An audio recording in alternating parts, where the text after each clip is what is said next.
Hello, I'm the Nostalgia Critic guy. Remember it so you don't have to. And welcome to another rendition of Raiders of the Story. You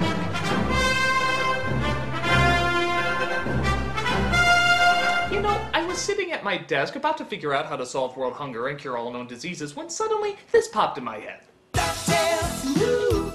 It will never leave, it will never leave. Yes, we all remember the catchy theme song to DuckTales, even though we try God knows how hard not to. But just how well does the show itself hold up? Is it as memorable as the classic tune? Or will it become quickly dated, like, among others? Let's take a look at the first few episodes of DuckTales. If we're gonna look at the opening, we gotta play different music. I still want to keep my brain intact. DuckTales is fine.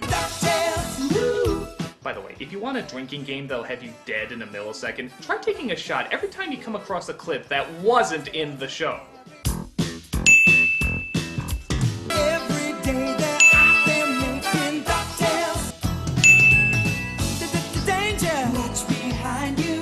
There's a stranger out to find you. Every day that I've been making good DuckTales. Woo! DuckTales. Woo! Hey! You think Goslin from Darkwing Duck is really Huey in drag? So in episode 1, Don't Give Up the Ship, we start off this celebration of American greed with the money bin of Scrooge McDuck, voiced by Wilbur himself, Alan Young. And I can only assume that he made all this money by betting on Mr. Ed in the horse races and turning him into glue. Penny for the poor? They're not worth it. Gosh, he's just like that character from A Christmas Carol, Fagin. We see that he's late for meeting up with his nephew Donald, who has to leave his boys behind because he's off to the Navy. Yeah, you ever notice that? He's a friggin' sailor! And yet, in all those years, you've never seen him in the stinkin' Navy!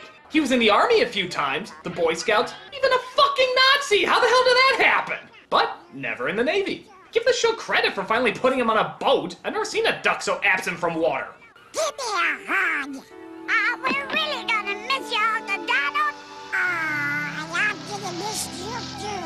So Donald, it appears, is the next in the long line of uncles that keeps abandoning these three parentless waifs. Yeah, how come these boys keep getting passed around from person to person? I mean, where the hell did their real parents go? They're on sabbatical. So Scrooge takes him to his home where his butler Duckworth, who is oddly enough not a duck, spends most of the time looking after them. As you know, Mr. McDuck put me in charge of you. Well, whoop-de-doo. Pray, do not get your knickers in a proverbial twist. You'd have to be wearing pants in order for that to happen. As expected, the setup is not a favor for anybody, as the boys keep getting into trouble. I told you, no touching! We were gonna send that junky old boat to Uncle Donald. It's a priceless artifact! But Until further notice, you are grounded. Okay, I'll take them being grounded as long as there's no rheumatism. They're such troublesome little brats. Indubitably, sir.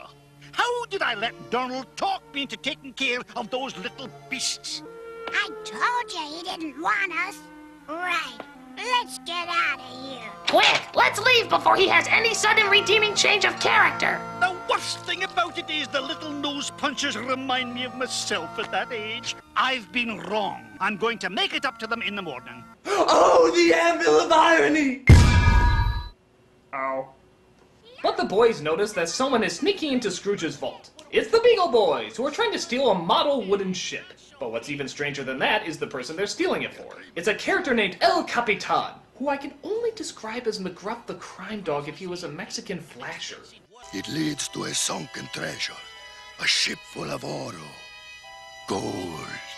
And by the way, if you can't figure out what he's chasing in the show, I'll give you one guess. Gold, gold, gold, gold, gold, gold, gold, gold, gold, gold, gold, gold, gold, gold, gold, gold, gold. Oh boy, this guy's making the Cyclos look like Buddhist monks. Fool! While you were still learning to spell your name! But it is in code, without me to interpret it for you mental midgets. Hey, we prefer the toy mental little people. So the boys sneak in and steal the ship away. Let's get out of here! Give me the ship, niños. Or I'll lie and tame you with a bottle of purple drink. They of course escape and make it to where Scrooge is conducting a TV interview at his candy factory, where no comedic possibilities could possibly occur. And how do you explain your phenomenal wealth, Mr. McDuck? Simple. I made it by being smarter than the Smarties and tougher than the Tubbies. I also embezzled Mickey Mouse out of house and home, but that's another story. But the nephews crash in, as do the Beagle Boys, to fight over the ship. This looks like a job for an old man with a cane and 3 constantly abandoned siblings. Now, boys.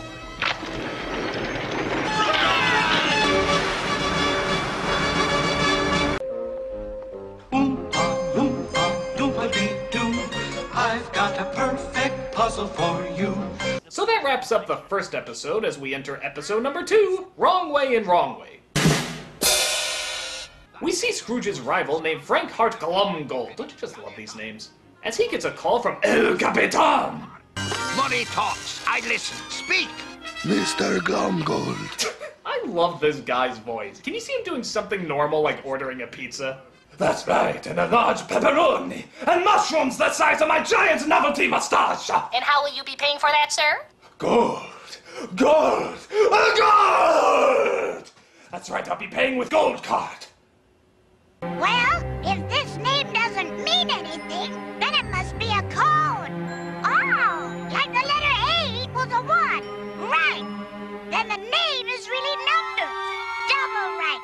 Of course, 13 is M. 1 would be A, 8 would be H, and 5 would be E. Like latitude and longitude? Triple right. Just then, Glumgold drops by to make Scrooge a challenge. Whoever makes the most money from scratch in 2 weeks wins. Whoever loses eats my hat. Deal. You think this is what Bill Gates and Donald Trump do in their spare time? Except instead of eating his hat, they eat his toupee? Pack your swim fins, lads. We're going for sunken treasure. That's where we're going. South America. The tiny country of Wrong Way.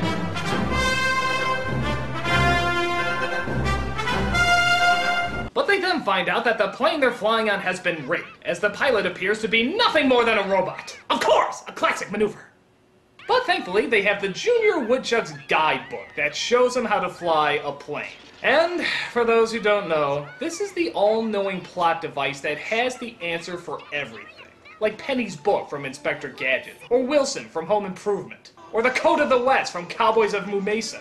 Oh my god, you watched that?! Hey, shut up! There's nothing else on in that time slot! Jesus Christ, I'm embarrassed for you. Oh, shut up! You shut up! Go ahead and watch Cowboy Cows! Or Cow Cows! Or Boy Cows! Or...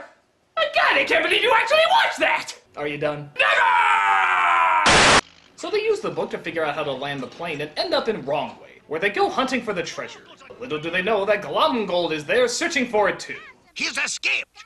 Oh, duck pajamas. And the winner for absolutely strangest curse in the world, duck pajamas. What the hell?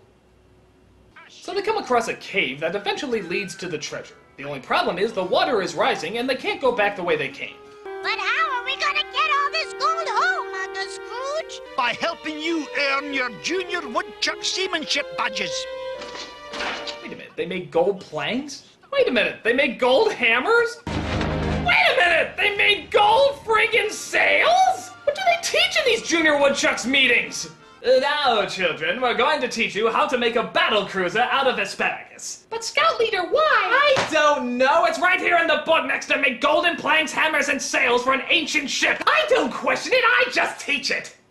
But Glumgold and El Capitan sneak aboard and try to take over the ship, but end up accidentally sinking it due to their bickering. And since Scrooge still has 1 golden coin left from the treasure, he technically wins. Which means, you know what? How do you want it? With or without mustard? They were darn good friends from that day on. Davy sold his furs and then was gone.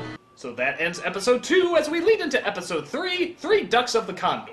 We find out that Scrooge is not the only one to have that gold coin from the ancient treasure. There's another person who possesses one and might be able to lead him to an even bigger treasure, which means the boys will have to be looked after while Scrooge goes looking for him. This leads to the introduction of Mrs. Beakley and, Webby. Oh, please, Mr. McDuck. What do you think, Grammy? Oh, they'd make fun. I don't know, maybe it's my inner little boy, but I just hate this fucking character. With her precious little bow and her cutie cute dress and those cootie-filled eyes. Boys forever! No girls allowed! I'm never gonna like girls till the day I die! Ah, shit! Boobies ruin everything. But it turns out they need a pilot as well. Enter Launchpad McQuack, hands down everybody's favorite character. Don't worry, Mr. McD. If it's got wings, I can crash it. So the boys are abandoned again. This time not even to a family member, but to the friggin' help. Your uncle has a 3-day pass while his ship is in Panama. It turns out Donald has a free pass because I guess the Navy is very lenient towards treasure hunting. So they bring him along for the journey. What's happening? It's these freakish mountain winds. I can't control it. I can't watch. Me neither. Oh no! They crashed into Commodore 64 graphics! Get out of there, Donald! Your loading time is atrocious! Okay, so after that lame 8-bit effect, they come across a tribe that apparently honors something very unusual. Go, son! Go, son! Go, son!